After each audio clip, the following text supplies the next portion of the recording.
तो इस समय कोरिया में एक ऐसा टाइम आ चुका है जहां पे हाई स्कूल के जो लड़के हैं यानी जो वहां के स्टूडेंट्स हैं वो सब काफ़ी ज़्यादा कोहराम मचा रहे हैं। यानी कि अपने से जो जूनियर है उनको बुली करना, परेशान करना या फिर जो उनसे कम पावरफुल है। और वो लोग टीचर को भी वैल्यू नहीं दे रहे हैं। तुम सोच रहे हो टीचर को वैल्यू क्यों नहीं दे रहे हैं? टीचर तो उन्हें पीट सकता है, उन्हें अपने कंट्रोल में ले सकता है, लेकिन नहीं, एक एज होता है जहाँ तक टीचर भी स्टूडेंट को कंट्रोल कर सके। जैसे कि मान लो कि कोई अगर स्कूल में है तो कंट्रोल किया जा सकता है स्टूडेंट को, क्योंकि स्टूडेंट उस टाइम पे थोड़े कम एज के रहते हैं, कम पावरफुल रहते हैं और टीचर उनसे ज़्यादा पावरफुल रहते हैं। तो वो स्टूडेंट को पीट देते हैं, स्टूडेंट शांत हो जाते हैं, आगे कुछ भी नहीं कर पाते। लेकिन हाई स्कूल जहाँ पे स्टूडेंट्स काफ़ी ज़्यादा बड़े हो चुके हैं और कुछ कुछ तो बहुत ज़्यादा ही पावरफुल, टीचर्स से भी ज़्यादा, और अगर कोई टीचर उनसे पावरफुल निकला, उन्हें पीट दिया या फिर उन्हें डराया, तो वो बस स्कूल तक ही चलता है। क्योंकि टीचर स्कूल से बाहर निकला उसके बाद वो जो स्टूडेंट है वो अपना गैंग बना के जाएंगे, उन्हें पीट के शांत कर देंगे। और एक बात तुम्हारे दिमाग में जरूर चल रहा होगा, अगर इतना सब कुछ सीन चल रहा है तो पुलिस केस क्यों नहीं हो रहा है? क्योंकि ये स्टूडेंट्स का मामला है, यहाँ पे जो भी होता है स्कूल के अंदर ही चल रहा है, लेकिन पता सबको है।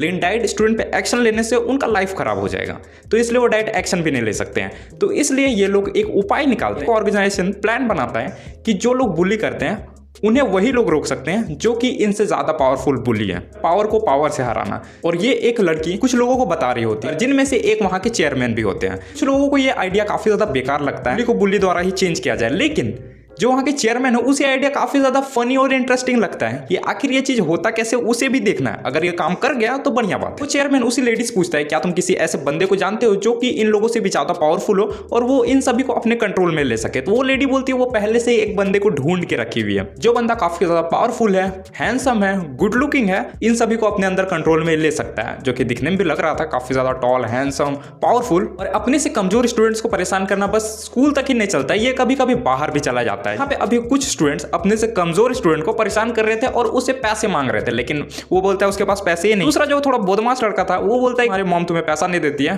क्या तुम लोग गरीब हो? तो जो मेन बदमाश रहता है वो बोलता है कि ये सब चीज छोड़ो, ये बचकाना हरकतें, जाके मेरे लिए सिगरेट लेके आओ। उसके बाद वो जा ही रहा होता है, तभी उसके साथ एक लड़की रहती है, यानी उसका गर्लफ्रेंड।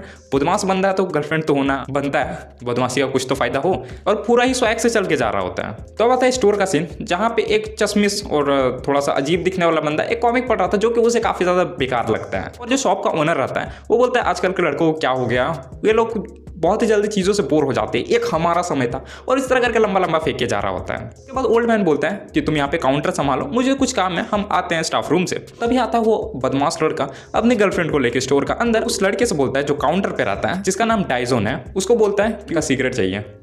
तो डाइजोन पहले उसकी शक्ल को देखता है, फिर उसके बॉडी को देखता है, फिर बोलता है तुम लगता है स्टूडेंट हो, तुम चलो पहले अपना आईडी दिखाओ, उसके बाद ही कुछ मिलेगा। बदमाश लड़का बोलता है आईडी, थोड़ा परेशान होता है और बोलता है कि मेरा घर यहाँ से बहुत ज्यादा दूर है और मेरा आईडी घर पे रखा हुआ है, तो हम अभी लेके आ नहीं सकते, तो तुम बिना आईडी का ही मुझे दे दो। तो डाइजोन नहीं मानता है, उसे आईडी चाहिए ही था, लेकिन वो ये नहीं जानता था कि उसके सामने जो बंदा खड़ा है वो काफी ज्यादा बदमाश है और अभी भी किसी को परेशान करके आ रहा है, तो यहाँ पे वो भी बच नहीं सकता था इसके। अभी वो थोड़ा शांत था वो बदमाश लड़का, तो सिंपली बोलता है ये लो हरी पत्ती और जल्दी से वो सब सामान निकाल के दे दो जो मैं बोल रहा हूँ, और साथ में कुछ ड्रिंक भी पैक कर दो। डाइजोन बोलता है लगता है तुम ठीक से सुने नहीं जो मैंने कहा, मुझे ये हरी पत्ती नहीं चाहिए, पहले तुम अपना आईडी कार्ड दिखाओ, उसके बाद ही कुछ सामान तुम्हें यहाँ से मिलेगा, वरना भूल ही जाओ, स्टोर से सीधे बाहर निकल जाओ। इतना सुनने के बाद उस बदमाश लड़के को आता है काफी ज्यादा गुस्सा, क्योंकि उसके बंदी के सामने डाइजोन ने उसे इतना सारा बात सुना दिया। तो अब आता है वो गुस्से में सीधे उस शर्ट पकड़ता है, घींचता है और बोलता है क्या कहा तुमने, क्या तुम मुझे सामान नहीं दोगे, और एक बार रिपीट करना जो तुमने कहा। इतना हल्ला गुल्ला सुनने के बाद जो ओल्ड मैन अंदर गया था वो बाहर निकल के आता है और डाइजोन से बोलता है मेरे साथ भी यही हुआ था, ये आया था, इसने मुझे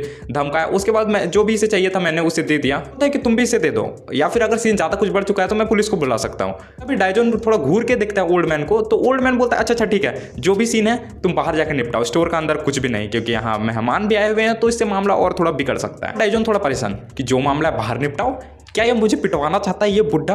क्या वो जो बदमाश बंदा था डाइजोन घींच के ले जाकर एक कोना में ले जाता है और उसके बाद बोलता है लगता है तुम यहाँ पे नहीं आए हो, तुम मुझे पहचान नहीं रहे हो, वहाँ स्टोर में तो तुम बच गए, यहाँ पे तुम नहीं बचोगे। डाइजोन बोलता है हम 3 तक काउंट करेंगे, उससे पहले तुम यहाँ से चले जाओ, वरना तुम्हारे साथ कुछ बुरा हो सकता है। हम एक बात नहीं समझे, यहाँ पे डाइजोन को उसे माफी मांगना चाहिए था, क्योंकि वो इस तरह का सिचुएशन में फंसा हुआ है जहाँ पे वो बदमाश लड़का उसे कभी भी पीट सकता है, लेकिन फिर भी डाइजोन का आकर देख रहे हो वो उसके साथ झुका नहीं। यहाँ पे उस बदमाश लड़के को आता है गुस्सा, एक हाथ का रैप्टा देने जा रहा होता है, थोड़ी देर बाद देखता है वो अपने आप को कि वो जमीन पे गिरा हुआ है, मतलब कैसे, और उसका एक गाल थोड़ा लाल हुआ पड़ा है। वो उठता है और अपने बंदे से पूछता है कि ये कैसे हुआ, क्या हो गया अचानक इतने देर में, जैसे हम उसका रैप्टा मारने गए हम कैसे नीचे गिर गए। डाइजोन वहाँ पे फुल अकड़ में खड़ा था, यानी डाइजोन कच्चा खिलाड़ी नहीं है, वो भी अच्छा खासा मार कुटाई जानता है। बदमाश लड़का अभी भी हार नहीं माना, तो वो बदमाश सीधे ये बोलता है कि अगर मैं अपने फुल फॉर्म में आ गया लड़ने पे तो तुम मुझे छू भी नहीं पाओगे। और धीरे धीरे अपनी बंदी को बोल रहा था कि लड़के लोग को बुलाओ, बाकी गैंग मेंबर्स को भी बुलाओ, लेकिन वो सुन नहीं रहे थे। पूछते क्या क्या क्या कहना चाह रहे हो, तो वो जोर से ही बोल देता है बाकी लोग को बुलाओ जितना कोई है। लड़की दौड़ के जाती है उन सभी को बुलाने के लिए। डाइजॉन इसके पास आता है और पूछता है कि तुम्हारा एज कितना हो रहा है, तो वो बताने से हिचकिचा रहा था, तो वो सीधे गर्दन पकड़ता है और उसे नीचे कर देता है और अब पूछता है कि एज कितना हो रहा है, तब जाके वो बताता है 17 हो रहा है। बच्चे इतना सीन हुआ ही था, तभी वो लड़की बाकी लोगों को भी लेके आ जाती है। डाइजॉन देखता है, उसके बाद सोचता है कि तुम क्या लड़ना चाहते हो, तुम बाकी के लोगों को भी बुला कर लेते हैं। वहां से एक मोटा तगड़ा लड़का निकल के आता है जो बोलता है कि तुम ये क्या कर रहे हो, तुम पिटना चाहते हो। इतना सब देखने के बाद हमको तो लगा था कि डाइजॉन अब यहाँ पे सॉरी बोलेगा और घिसक लेगा यहाँ से, क्योंकि इतने सारे लोग और ये मोटा सा लड़का खड़ा है यहाँ पे सामने, डाइजॉन का कुछ भी नहीं चलने वाला। लेकिन डाइजॉन यहाँ पे सिंपल बोलता है अपने अंकल से अलग हो गए हो क्या, तुम उसे ढूंढ रहे हो। वो मोटे से लड़के को आता है गुस्सा, वो आता है मारने के लिए से एक कंटाप, लेकिन डाइजॉन उसे भी नहीं छोड़ता, एक झाप में उसे भी लेटा देता है। उसके बाद क्या बाकी के लोग भी आ जाते हैं मार कुटाई करने के लिए। डाइजॉन सिंपली पीटे जा रहा था, किसी को लात से, किसी को हाथ से, तो किसी को उठा के फेंके जा रहा था। इतना कोई आ रहा है, डाइजॉन सीरियस ही नहीं रह रहा है, वो मजाक मजाक में ही पीटे जा रहा है। और लास्ट में वो बदमाश बच जाता है जो कि सिगरेट लेने के लिए उस बदमाश को भेजा था डाइजॉन के शॉप पे। तो डाइजॉन उसे बोलता है लास्ट तुम ही बचे हो, आ जाओ तुम्हें भी मार कुटाई करनी है। तो वो बंदा पहचान जाता है डाइजॉन को। हाँ, डाइजॉन कोई आम बंदा नहीं है। तो वो बंदा डाइजॉन को पहचान जाता है कि ये वही है जिसने 2 साल पहले बस एक वीक में इतने भी हाई स्कूल के बुली थे, इतना ज़्यादा पावरफुल था, सबको हरा के अपना कंट्रोल में ले लिया। यानी पूरे स्कूल उसका कंट्रोल में, सिर्फ उसका ही नहीं अगल बगल का भी स्कूल उसी का कंट्रोल में हो गया था बस एक वीक में। वो बदमाश सिंपली डाइजॉन से माफी मांगता है। तो डाइजॉन बोलता है इन सब लोगों को अब क्या किया जाए। तो बदमाश लड़का बोलता है कि ये सब मेरे ऊपर छोड़ दीजिए, हम इन्हें लेकर हॉस्पिटल चल जाएंगे। लेकिन डाइजॉन बोलता है हॉस्पिटल का बात नहीं कर रहे हैं, पहले तुम इन सभी को जगाओ। उसके बाद डाइजॉन एक लड़के के ऊपर जाकर आराम से बैठ जाता है और फिर लोग दोस्तों को जगाने पर लग जाते हैं। जब सब लोग जागते हैं ये बोलता है कि आसपास के एरिया में तुम लोग अब दिख मत जाना, आसपास के एरिया में या फिर मेरे शॉप के आसपास भी दिखे तो अगली बार मैं तुम्हें नहीं छोड़ने वाला हूँ। और ये सब मार कुटाई का सीन वही लेडी देख रही थी जो कि थोड़े देर पहले आइडिया दी थी कि बुली को बुली से हराया जा सकता है या फिर चेंज किया जा सकता है। और डाइजॉन वही बंदा था लेडी ने चुना था बुलीज को सुधारने के लिए, क्योंकि उन सभी से पावरफुल है। इसका पास्ट स्टोरी भी रह चुका है, एक वीक में पूरा साफ कर दिया था और स्कूल पे अपना कब्जा जमा लिया था। उसी टाइम पे ये लेडी इसको ऑफर करती है स्टूडेंट सुधार कार्यक्रम के लिए और अपना कार्ड भी देती है और बताती है कि आखिर इसे क्या क्या करना है। तो इन सब चीजों में कोई भी इंटरेस्ट नहीं था, सब कामों को मना कर देता और इससे वह फालतू लगता है। लेडी पूरा मामला समझाती है, साथ में ये बोलती है डाइजॉन क्योंकि डाइजॉन ने जो पहले गलतियां की थी इससे शायद वो गलती भी सुधर जाए, बहुत सारे बच्चे जो हैं वो सही राह पे चलने लगेंगे और जो परेशान हो रहे हैं इन बुली के द्वारा उन्हें भी बुली से छुटकारा मिलेगा। डाइजॉन ने आखिर पहले क्या गलती किया था वो तो पता अभी फिलहाल नहीं है, लेकिन स्टोरी में आगे धीरे धीरे पता चल जाएगा कि उसे आखिर ऐसा क्या गलती हो गया। और अगर तुम्हें डाइजॉन का पास जानना है तो डाइजॉन स्कूल में उतना अच्छा नहीं था, वो काफी ज्यादा दुबला पतला लड़का था और फ्रंट बेंच में अधिकतर बैठा करता। जो बुली रहते थे वो इसे परेशान किया करते थे, कभी चौक फेंकना कभी कुछ कर देना और गलती से डाइजॉन उस टाइम पे कुछ बोल दे कि तुम ऐसे मुझे परेशान करना बंद करो, उस टाइम पे उसका पिटाई हो जाना। डाइजॉन के जो पेरेंट्स थे वो नहीं रहते हैं तो कुछ कुछ बच्चे उसे परेशान करने, खास करके उस टाइम पे जो उसके क्लास में बुली रहता तो बैक साइड में एक पेपर में लिख के चिपका दिया होता है। और टीचर जब देखते थे कि डाइजॉन को परेशान कर रहे हैं ज्यादा पावरफुल स्टूडेंट्स हैं तो टीचर भी कुछ नहीं कहते थे, टीचर सिंपल ये बोलते थे कि तुम लोग क्या मजाक मस्ती कर रहे हो। और डाइजॉन यहाँ पे सोचता था अंदर से रोते हुए कि ये मजाक मस्ती लग रहा है टीचर को, ये मुझे पीट रहा है, परेशान कर रहा है। और सोचता था इन सब चीजों से मुझे बचाने वाला कोई आएगा या फिर नहीं आएगा कि मेरा जिंदगी इसी तरह चलेगा। क्लास होता है खत्म, लड़का था जो डाइजॉन को परेशान किया था वो भी बैठ के आराम से मजे ले रहा था और डाइजॉन के पीठ में अभी वो पेपर चिपकाया हुआ था। अभी उस क्लास में और एक बंदा आता है जो देखता है डाइजॉन का हालत और देखता है कि उसके पीठ में एक पेपर चिपका हुआ है जिसमें लिखा हुआ है उसके पेरेंट्स मर गए हैं और बोलता है कि ये सब क्या तुम बच्चों वाली हरकतें कर रहे हो। पीठ पे चिपकाया तो वो मजाक उड़ाते हुए बोलता है कि इसके पेरेंट्स मर गए तो जान दो। ये बोलने के बाद रियलाइज करता है कि जो बंदे ने अभी पेपर उठाया और पूछ रहा है ये सब बात उसके भी पेरेंट्स नहीं है, तो वो सीधे बात अपने ऊपर ले लेता है और उसे पीट देता है कि ये तुम बचकाना हरकतें कर रहे हो, क्या तुम मुझे ताना मार रहे हो, तुम क्या अपना औकात नहीं जानते कि तुम्हारा क्या औकात है, अगर इस तरह का मजाक दोबारा हुआ तो तुम बिल्कुल नहीं बचोगे। और उसे पीटते जाता है। तो यहाँ पर डाइजॉन को समझ में आ जाता है किसी पावरफुल व्यक्ति को अगर मारना है तो उससे ज्यादा पावरफुल बनना पड़ेगा। उसके बाद डाइजॉन अपने ऊपर काफी ज्यादा मेहनत करता है, ट्रेनिंग करता है खुद से, कुछ महीनों में ही काफी अच्छा बॉडी बना लेता है, साथ में हाइट भी काफी बढ़ाता है, वेट भी काफी गेन करता है और काफी ज्यादा पावरफुल हो जाता है। लेकिन उसके बाद का स्टोरी नहीं पता चला कि आखिर ऐसा हादसा क्या हो गया जिसके बाद वो पढ़ाई छोड़ दिया और ऐसा मार कुटाई भी छोड़ दिया। अभी उसे एक अच्छा खासा ऑफर मिला था जिससे वो दोबारा स्कूल जा सकता था जहां वहां से स्टूडेंट्स को सुधार सकता था और साथ में अपना पढ़ाई भी कंप्लीट कर सकता था। और क्योंकि ये एक ऑर्गेनाइजेशन करवा रही है तो वो पैसा भी अच्छा खासा पे करेगी, फ्री में तो काम नहीं ना करवाएगा। तो इतना सब सुनने के बाद डाइजॉन मान जाता है ये काम को करने के लिए पहुंचता है। अगले दिन बन ठन के सीधे स्कूल पे, जहाँ पे उसे इंट्रोड्यूस करवाया जाता है एज अ ट्रांसफर स्टूडेंट कि वो कहीं से ट्रांसफर होकर यहाँ पे आया है। जैसे ही वो स्कूल में एंटर होता है सब लोग उसके दीवाने हैं, खास करके लड़कियां, क्योंकि ये इतना हैंडसम दिख रहा था। उस स्कूल में अलग अलग क्लास भी चलते थे, A section, B section, C section, इस तरह कर करके सब क्लास के अलग अलग लीडर्स थे जो अपने से कम पावरफुल को बुली किया करते थे।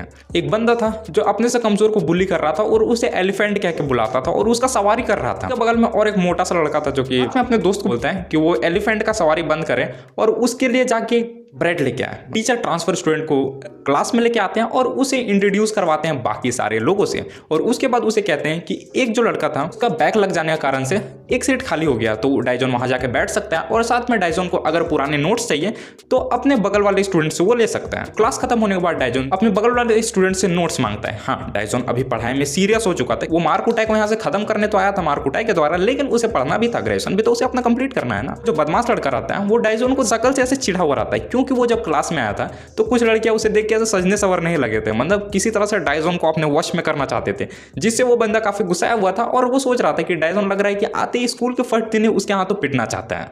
और फिर क्या, वो सीधे पहुंच जाता है डाइजॉन के पास, लेकिन वो सीधे उससे ही बात नहीं करता, वो उसके बगल में जो स्टूडेंट रहता है उसे जाते ही सीधे एक चमाट मारता है और बोलता है उसके लिए वो जाकर ब्रेड लेके आया, क्योंकि डाइजॉन अभी जिस सीट पे बैठा हुआ है उस सीट पे उसी का दोस्त बैठा हुआ रहता था जो उस बुल्ली के लिए सामान लेके आया करता था। बदमाश लड़का बोलते हैं कि अब वो सारा जिम्मेदारी तुम्हारा हो चुका है, जाके सामान लेके आना होगा। लेकिन वो जो स्टूडेंट रहता है, क्योंकि इस टाइम पे उसका वो पीरियड था जिस टाइम क्वेश्चंस हो तो अपने आसपास के स्टूडेंट से पूछ सकता था, इसके बाद उसका और एक क्लास था जो पूरा बात वो एक्सप्लेन करता है उस बदमाश लड़के से, तो बदमाश लड़का उसे चिढ़ाते हुए बोलता है अच्छा मुझे तो पता ही नहीं था ये क्लास है, उसे एक चमाट मारता। बाकी के जो स्टूडेंट थे उन्हें वो बोलता है आंख बंद करने के लिए, और वो लोग आंख बंद भी कर लेते हैं, और वो जो बदमाश लड़का था इस स्टूडेंट को पीटे जा रहा होता है डाइजॉन के सामने, और डाइजॉन यहाँ पे उन्हें रोक नहीं रहा था। उस लेडी ने डाइजॉन को ये समझाया था कि डाइजॉन बिना सोचे समझे किसी को भी मारे ना, और अगर किसी को पीटे तो डाइजॉन के पास एक अच्छा खासा एक्सक्यूज होना चाहिए कि उसने आखिर इसे क्यों पीटा, रीजन होना चाहिए उसके पास, इसी तरह किसी पे भी हाथ ना उठाए, और अगर किसी को पीट भी रहा है उसे समझाने के लिए तो एक लिमिट तक, वो अपना लिमिट क्रॉस ना करें, और उसका वजह से किसी को भी स्टूडेंट को ऐसा सीरियस इंजरी नहीं आना चाहिए। जो उस टाइम पे डाइजॉन बताया भी था कि इतने सारे रूल्स के साथ वो कैसे सुधार सकता है, और वो लेडी को भी बोलता है क्या तुम कभी स्कूल नहीं गए, स्कूल एक जंगल है जहाँ पे कई सारे जानवर हैं और तुम चाहते हो कि मैं अलग अलग रूल में बंधा हुआ रहूं। तो वो लेडी बोलती है हाँ, डाइजॉन यहाँ पे रूल से बंधा हुआ था, यहाँ पे सीधे खड़ा था और इन सब चीजों को देख रहा होता है, और वो ये भी देखता है कि जब वो बदमाश लड़के ने बाकी स्टूडेंट्स को आंख बंद करने के लिए कहा, बिना सोचे समझे बाकी स्टूडेंट्स ने अपना आंख बंद कर लिया। डाइजॉन इन सब चीजों को जब देखता है तो उस बंदे को रोकता है, बोलता है कि तुम्हें जो भी चीज चाहिए मैं ला के देता हूँ, तुम ये मार्कुटाई रखो और साथ में तुम मुझे पैसे दो जो भी सामान लाना है। तो यहाँ बदमाश लड़का अपना थोड़ा टोरा जमाते हुए डाइजॉन के सर पे हाथ रखते हुए बोलता है पैसे, तुम्हें पता है तुम किससे पैसे मांग रहे हो। तो अब डाइजॉन सोचता है इतना काफी है, ये करता है पीटने चालू, 2 घूंसट वो बंदा साइड। इतना देखने के बाद और एक बदमाश को आता है गुस्सा, वो भी सीधे आता है डाइजॉन से लड़ने के लिए। फिर क्या, डाइजॉन एक घूंसट पेट में मारता है, दूसरा घूंसट मारने वाला रहता है, वो बंदा भी मांगने लगता है डाइजॉन से और बोलता है और एक गुस्सा मत मार, और एक घूंसा मत मारना, मेरा पेट दर्द कर रहा है। दूसरा बदमाश लड़का उस पर बेंच फेंक के मारता है, डाइजॉन उससे बचता है, फिर एक घूंसट। फिर क्या, दोनों को कोने पे ले जाके अच्छा समझाता है कि मार्कुटाई बंद करो। साथ में वो ये बोलता है कि अगर यहाँ का ब्रेड सचमुच में इतना अच्छा है तो जाकर मेरे लिए लेके आओ। उस लड़के का अकड़ अभी भी नहीं गया था। वो डाइजॉन को ये बोलता है आंख से आंख मिला के कि तुम्हें क्या लगता है तुमने इस क्लास के बॉस को मार दिया। बॉस मैं नहीं हूँ, वो रहा बॉस, जिसे हम उसके स्किल के लिए कैप्टन बोलेंगे। देखता है कि उसका जो दोस्त है उसका इतना ज़्यादा बुरा हाल हुआ है, लेकिन फिर भी वो रिएक्ट नहीं करता। वो सिंपली वहाँ पे आता है और बोलता है कि तुम पहले दिन ही आए हो, ऐसा मार्कुटाई पे उतर गए हो, ये कुछ अच्छा बात नहीं है। और उसे देख के बाकी के स्टूडेंट उससे दूरी बना रहे थे, तो वो बोलता है कि उससे डरो मत, हम यहाँ पे मारपीट करने के लिए नहीं आए, सिंपली बातचीत करने के लिए आए हैं। लेकिन डाइजॉन उसके खड़े रहने के अंदाज को देख के समझ चुका था कि वो यहाँ पे सिर्फ बातचीत करने के लिए नहीं आया, क्योंकि जिस अंदाज में वो खड़ा था वो लड़ने के मूड से ही आया हो, क्योंकि डाइजॉन ने काफी सारा फाइट कर चुका है। स्टूडेंट को देख के समझ जाता है कि वो किस तरह का स्टूडेंट है, आगे क्या करने वाला है। तो डाइजॉन भी यहाँ समझ गया था कि वो फुल मारकुटाई के मूड से ही आया है। डाइजॉन के पलक झपकने से पहले वो तैयार हो जाता है डाइजॉन को पीटने के लिए, एक मुक्का मारने जा रहा होता है, तभी उस डाइजॉन का ध्यान भटकाता है और एक किक सीधे डाइजॉन के प्राइवेट पार्ट की ओर लेके आता है। डाइजॉन बचता है उस मूव से, लेकिन वो मूव भी बिल्कुल फेक रहता है, वो किक ही फेक रहता है। कैप्टन का मुक्का डाइजॉन के गाल को छूते हुए निकल जाता है। कैप्टन के जो दोस्त थे बदमाश लड़के थे, वो सब देख के मजा उठा रहे थे और वो ये बोल रहे थे तो डाइजॉन गया, उसके हाथ उसने बच पाएगा। जब कैप्टन दूसरा बार मुक्का मारने का ट्राई करता है, डाइजॉन एक किक मारता है उसके पैर पे और उस उसके बाद उसे लेता है और उठा के सीधे फेंक देता है। इस मूव को देख के सबको शौक कि ये क्या हुआ। उसके बाद फाइट और आगे बढ़ता है। अब डायजोन फॉर्म में आ चुका था मारपीट का, तो वो सिंपली उसे भी मार के साइड कर देता है। और इस मारपीट का वीडियो किसी ने बना लिया था और ग्रुप में भेज दिया था। और ये ग्रुप में सिर्फ इसी क्लास के लोग नहीं थे, अलग अलग क्लास के लोग थे, खास करके जो बदमाश लोग थे वो लोग। तो अब डायजोन सब बदमाशों को एक साथ समेटता है जो उस क्लास के थे और उन्हें समझाता है काफी प्यार से कि मार्को टाइम में क्या रखा है क्लास वासियों, तुम लोगों को सुधर जाना चाहिए, अपने से कम पावरफुल स्टूडेंट का भी रिस्पेक्ट करना चाहिए, अब से किसी को परेशान करना भूल जाओ, ये सब छोड़ दो, अब ये सब क्लास में नहीं चलने वाला। समझाने के बाद डायजोन जाता है अपने बेंच में, दोबारा शांति से बैठ जाता है और नोट्स बनाने चालू कर देता है। मार्को टाइम के बाद काफी ज्यादा फैल चुका था, क्लास 3 के सांगवू के पास भी पहुंचता है। दोस्त उसे दिखाता है एक वीडियो जहां पे कैप्टन पिट रहा होता है। बंदा ये बोलता है जो नया ट्रांसफर स्टूडेंट है वो शायद लकी था, उसका पंच लग गया, इस वजह से वो जीत पाया। कैप्टन भी आप काफी अच्छा लड़ने लगा है, जब से वो तुमसे हारा है लगता है उसके बाद उसने किक बॉक्सिंग का काफी ज्यादा प्रैक्टिस किया है और 2 महीनों में अच्छा खासा इंप्रूव कर लिया है। अब सांगवू जो कि क्लास 3 का लीडर है वो भी मिलना चाहता था उस ट्रांसफर स्टूडेंट से, क्योंकि उस क्लास 1 के कैप्टन को हरा दिया है, तो वो भी उससे थोड़ा मुलाकात करना चाहता था कि वो कितना अच्छा है लड़ाई में। और क्योंकि उसे थोड़ा प्रैक्टिस का जरूरत था तो वो पूछता है पंचिंग बैग तैयार है। कि थोड़ी देर बाद वहां पे एक स्टूडेंट को लेके आया जाता है जिसके साथ वो फाइट करने वाला था और वो स्टूडेंट को एक मुक्का ही मारता है, जितने भी उसके पेट में खाना था सारा निकल जाता है बाहर। और सांगवू ये बोलता है कि मैंने तुम्हें कितने बार समझा, खाना खा के लड़ने मत आया करो। स्कूल होता है खत्म और स्कूल का दूसरा दिन आता है। डायजोन पूरे मन लगा के पढ़ाई कर रहा था और इस बार तो सोच रहा था कि टॉप ही करना है, क्योंकि उसने काफी दिनों से पढ़ना छोड़ दिया, तो इसका वजह से सीखने का स्पीड है वो थोड़ा कम हो चुका था। तो जब क्लास खत्म हो जाता है फिर भी वो काफी ज्यादा पीछे रहता है, तो वो उसे कवर करने का कोशिश करता है लंच टाइम में। पहले के बुली लोग थे जो अभी फिलहाल शांत हो गए हैं, लेकिन हरकतों से थोड़ा बाज नहीं आया, तो एक मोटा सा जो लड़का था वो अभी भी वो बास ही लिया जा रहा था काफी ज्यादा कस के। डायजोन उसके तरफ देखता है वो शांत हो जाता है। और जो दूसरा बदमाश लड़का था वो एक कमजोर स्टूडेंट का सवारी कर रहा था और उस मोटे से लड़के को बोल रहा था लगता है और थोड़ा ट्रेनिंग करना चाहिए, उसके पास शायद तुम डायजोन को हरा दो, हमें बदला तो लेना ही है। मोटू बोलता है कि तुम अपने काम से काम रखो, अभी ये हरकतें कर रहे हो इसका वजह से तुम पिट भी सकते हो। तो उसे अब रियलाइज होता है कि इसके पिछले दिन क्या क्या हुआ था और ये दोबारा से ये सब कर रहा है, परेशान कर रहा है। तो उसके बाद वो उसके ऊपर से उतरता है और पूछता है एलिफेंट तुम्हारा नाम क्या है। तब उसे पता चलता है पहली बार उसका नाम, मतलब इतना दिन से सवारी कर रहा था लेकिन नाम ही नहीं पता था। अभी कैप्टन काफी ज्यादा थका हुआ लग रहा था और क्लास में सो रहा था, तो बाकी जो लोग रहते थे उसे घेर के बोलते हैं कि हमें रिवेंज लेना चाहिए और शायद यही वो टाइम है जब हम रिवेंज ले सकते हैं, या फिर हमें इसे क्लास से बाहर ले जाकर अगर इसे पीटा जाए तो शायद मामला हम लोग का फेवर में आ सकता है। तो लड़की बोलती है यहाँ मारपीट करो या बाहर में करो, ये सबको पीटने वाला है। तो सीधे जाती है डायजोन के पास ट्रैक करने के लिए अपनी ओर, जो कि ये लोग तीनों बैठ के आराम से देख रहे थे कि आखिर ये कर क्या रही है। उसके बाद वो ऑफर करती है डायजोन को जिंजुत्सु के लिए, तारीफ भी करती है कि डायजोन कितना ज्यादा हैंडसम है। तो डायजोन यहाँ बोलता है कि आसपास कोई स्टूडियो, तो पूरे ही खुश होकर हाँ करती है और देखती है कि डायजोन उसके आसपास से अपना चेहरा हटा हटा के कहीं तो देख रहा है। तो वो देखती है कि बोर्ड को देख रहा है, यानी डायजोन उसके बातों को ध्यान ही नहीं दे रहा है, उसका ध्यान है पूरा लिखने में, उसे अपना नोट्स कंप्लीट करना है। जब उस लड़की को भी पता चलता है कि ये डायजोन कर क्या रहा है और फिर डायजोन पूछता है क्या तुम कुछ कह रही थी, तो लड़की बोलती नहीं और गुस्से से वहां चली जाती है और बाकी तीनों देख के मजा उठा रहे थे। और क्योंकि ये मार कुटाई के बाद काफी ज्यादा फैल चुका था इसलिए क्लास 2 का किम मोयोंग जुन भी वहां पे आया था और वो कैप्टन को देख के ये बोलता है तुम्हें इसने काफी ज्यादा बुरे तरीके से पीटा और तुम्हें देख के लगता नहीं है कि तुम रात भर सो पाए भी हो, लेकिन ये जो बंदा है जिसने तुम्हें पीटा ये रात को आराम से सोया होगा और मुझसे तुम्हारा ये हालत देखा नहीं जा रहा है। तो कैप्टन को भी आता है काफी ज्यादा गुस्सा और वो बोलता है तुम लगता है ज्यादा ही कुछ बोल रहे हो। और ये लोग दोनों इतना चिल्ला के बात कर रहे थे जिससे डायजोन को थोड़ा गुस्सा आता है और वो बोलता है क्या तुम लोग शांति से बात नहीं कर सकते हो, देख नहीं रहे हो मैं पढ़ रहा हूँ यहाँ पे। तो कैप्टन यहाँ पे अच्छी तरह से बात समझ जाता है, बेंच पे बैठ जाता है, लेकिन क्लास 2 का हीरो अभी कुछ ज्यादा ही हीरो बनता है और वहां पे आके डायजोन को बोलता है तुम पढ़ रहे हो, ओ मुझे तो दिखाई ही नहीं दिया कि तुम पढ़ रहे हो। वो मजाक मस्ती में उसका नोट्स में हाथ ही रखने जा रहा होता है, डायजोन उसके हाथ को पकड़ता है और सीधे मरोड़ ही देता है और बोलता है ये अभी स्टडी का टाइम है, अगर तुम्हें मारपीट करना ही है तो क्लास के बाद आओ, हम आराम से मारपीट करेंगे तुम लोगों के साथ। वो बोलता है ठीक है ठीक है ठीक है तुम बस मुझे छोड़ो, बहुत ज्यादा दर्द हो रहा है। तो डायजोन यहाँ पे दया करके उसको छोड़ देता है, ऐसा दिखाता है जैसे कि वो डायजोन डर गया और वहां से वो जाने लगता है, लेकिन तभी वो करता है अचानक अटैक, सोचता है वो डायजोन को पीट देगा, लेकिन डायजोन बेंच में घिसारता है अपना और मारने स्टार्ट करता है मुक्का मुक्का।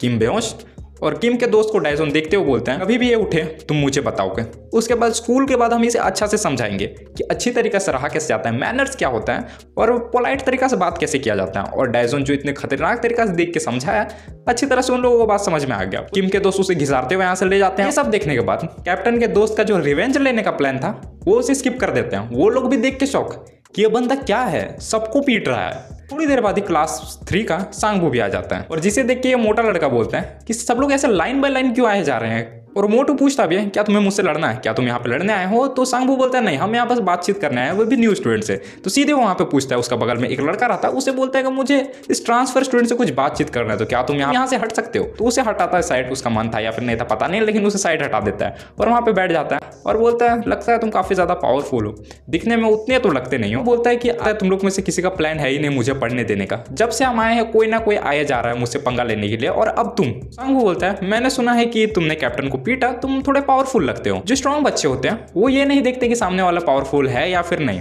वो स्ट्रॉन्ग है, वो सामने वाले को बीट कर सकते हैं, लेकिन तुम्हें देख के लगता नहीं कि तुम पावरफुल हो, जिससे सांगवू को थोड़ा सा गुस्सा आता है। लेकिन अभी वो कुछ भी नहीं करता है, अभी वो सिंपली ये बोल के जाता है कि क्लास के बाद मिलते हैं, उसके बाद तुम्हें मैं अच्छे से मजे चखाऊंगा। इतना बोलने के बाद वो अपना मंडली को लेता है और वहां से निकल जाता है। और डायजन को अभी भी कोई फर्क नहीं पड़ा, तो वो तैयार था क्लास के बाद मार कुटाई करने के लिए और आराम से बैठता है, दोबारा नोट्स बनाने चालू कर देता है। लेकिन यहाँ पे कैप्टन आता है और परमिशन मांगता है ट्रांसफर स्टूडेंट से वहां बैठने के लिए, लेकिन वो मना कर देता है। कहाँ सुनने वाला, तो वो बैठ जाता है। ये भी बताता है सांगवू उस लड़के जैसा नहीं है जो थोड़ी देर पहले आया था क्लास 2 के, ये उन सभी से अलग है। इसके बारे में तुम्हें ऐसा बताऊंगा जिससे तुम उसे हरा सकते। बोलता है मुझे नहीं सुनना, मुझे फर्क भी नहीं पड़ता। कैप्टन यहाँ बताने चालू करता है, वो रुकता ही नहीं है, उनका बात ही नहीं सुन रहा है। तो वो बताऊंगा जब मिड स्कूल में था वो काफी ज्यादा अच्छा बॉक्सिंग किया करता था, लेकिन उसका इंटरेस्ट टूर्नामेंट्स ये सब में नहीं रहा, क्योंकि वो इतना अच्छा फाइट करने जानता था, लोगों को परेशान भी करने लगा।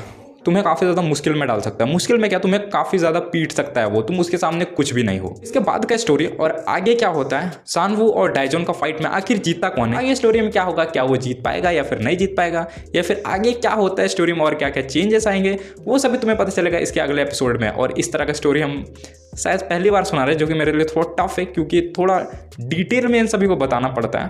तो वीडियो मजा आया हो तो वीडियो को लाइक करना मत भूलना। मिलते हैं हम इसके अगले एपिसोड।